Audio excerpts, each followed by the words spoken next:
दोस्तों इस वीडियो में हम लोग आयत का क्षेत्रफल और परिमाप निकालना सीखेंगे। तो यहाँ पे जो आपको ये चित्र दिख रहा है ये एक आयत है। हम लोग इसी आयत का क्षेत्रफल और परिमाप निकालेंगे।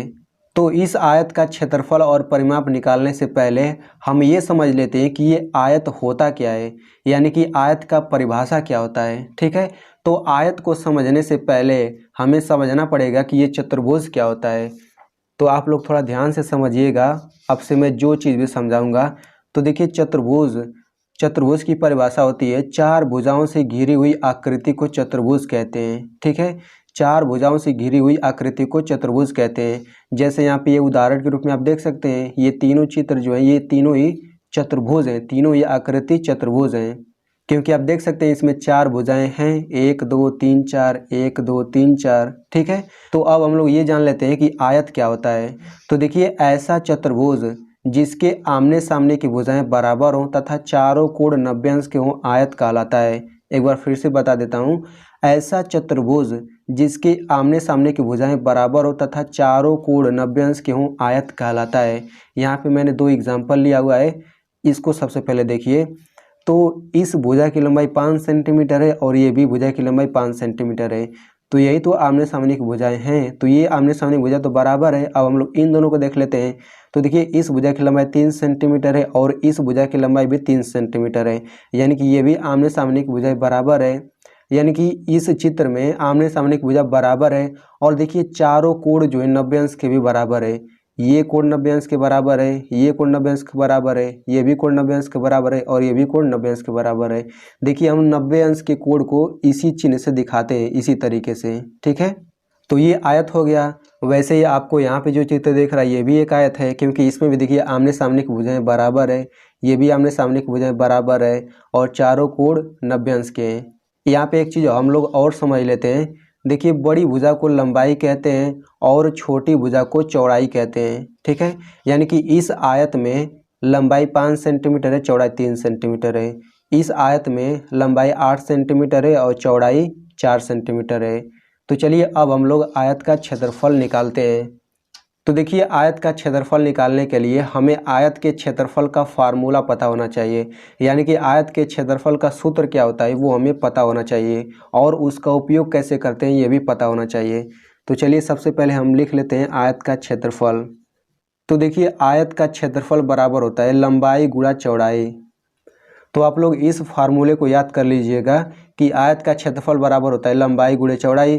तो हमें इस आयत का क्षेत्रफल निकालना है, तो हम लोग लंबाई की जगह 6 रखेंगे, चौड़ाई की जगह 2 रखेंगे, क्योंकि लंबाई 6 सेंटीमीटर है और चौड़ाई 2 सेंटीमीटर है। तो लंबाई की जगह केवल हम लोग 6 रखेंगे, सेंटीमीटर नहीं रखेंगे। फिर गुणा चौड़ाई की जगह 2 रखेंगे, सेंटीमीटर नहीं रखेंगे। तो 6 गुणा 2 कितना हो जाएगा, 6 दूना 12 हो गया। अब देखिए किसी भी चीज़ का क्षेत्रफल आप निकालेंगे ना, तो क्षेत्रफल जो होता है स्क्वायर में आता है, वर्ग में आता है। यानी कि अगर ये सेंटीमीटर में है तो ये सेंटीमीटर के वर्ग में आएगा। ठीक है, तो आयत का क्षेत्रफल जो हो गया 12 सेंटीमीटर का वर्ग हो गया। अगर यहीं पे भुजा की लंबाई जो है मीटर में दिया रहता तो ये 12 मीटर स्क्वायर इसका क्षेत्रफल हो जाता। तो आई होप आपको समझ आ गया होगा कि आयत का क्षेत्रफल कैसे निकालते हैं। अब हम लोग समझ लेते हैं कि आयत का परिमाप कैसे निकालते हैं। ठीक है, तो आयत का परिमाप निकालने से पहले आपको समझना होगा कि ये परिमाप होता क्या है। ठीक है, तो देखिए परिमाप जो होता है, परिमाप दो शब्दों से मिलकर बना हुआ है, परि प्लस माप। तो परि का मतलब होता है चारों ओर, माप का मतलब होता है दूरी, यानी कि चारों ओर की दूरी को ही हम परिमाप कहते हैं। तो किसी भी आयत में चारों ओर की दूरी का मतलब क्या होगा, जैसे मान लीजिए यहाँ पे आयत है, इसके चारों ओर की दूरी का मतलब यही तो हुआ कि इसके हम चारों भुजाओं को जोड़ दें, वही तो चारों ओर की दूरी होगी। ठीक है, यानी कि अगर हमें आयत का परिमाप निकालना है तो हम लोग चारों भुजाओं को जोड़ देंगे, वही आयत का परिमाप हो जाएगा। तो इस आयत का परिमाप कितना होगा, जोड़ दीजिए। तो 2 6 8, 8 2 10, 10 6 16, यानी कि 16 सेंटीमीटर इसका परिमाप हो गया। तो ये तो हो गया कॉमन सेंस, यानी कि हमने कॉमन सेंस का प्रयोग करके इसका परिमाप निकाल लिया, कितना, 16 सेंटीमीटर। लेकिन हमें फार्मूला भी पता होना चाहिए कि आयत का परिमाप कैसे निकालते हैं, इसका फार्मूला भी होता है। ठीक है, तो हम लोग इसका परिमाप दो तरीके से निकाल सकते हैं, या तो हम लोग इस तरह सीधे चारों भुजाओं को जोड़ दें, इस तरीके से भी निकाल सकते हैं, और हम लोग सूत्र का प्रयोग करके भी निकाल सकते हैं। तो चलिए हम लोग सूत्र लिख लेते हैं। आयत का परिमाप बराबर होता है 2 कोष्ठक में लंबाई धन चौड़ाई। तो इसी फार्मूले में हम लोग लंबाई और चौड़ाई का मान रख देते हैं। तो यहाँ पे ये हो जाएगा 2 और लंबाई कितना है 6 सेंटीमीटर है, तो हम लोग लंबाई केवल 6 रखेंगे, प्लस चौड़ाई की जगह 2 सेंटीमीटर है तो हम चौड़ाई केवल 2 रखेंगे। ठीक है, तो ये हो जाएगा 2 कोष्ठक में 6 2 8 हो जाएगा। तो हम लोग इसके बाद ये कोष्ठक हटाएंगे तो ये गुणा हो जाएगा, 2 गुणा 8 तो कितना हो जाएगा 2 8 16।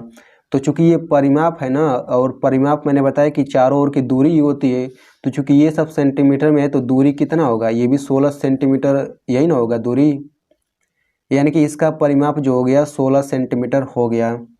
तो दोस्तों मैंने आपको इतने सरल तरीके से आयत का परिमाप और क्षेत्रफल निकालना सिखा दिया। तो आप लोग इस वीडियो को कम से कम 1 लाइक ज़रूर करिएगा और इस वीडियो को अपने दोस्तों के साथ ज़रूर शेयर करिए ताकि वो भी इसे इतने सरल तरीके से समझ सकें।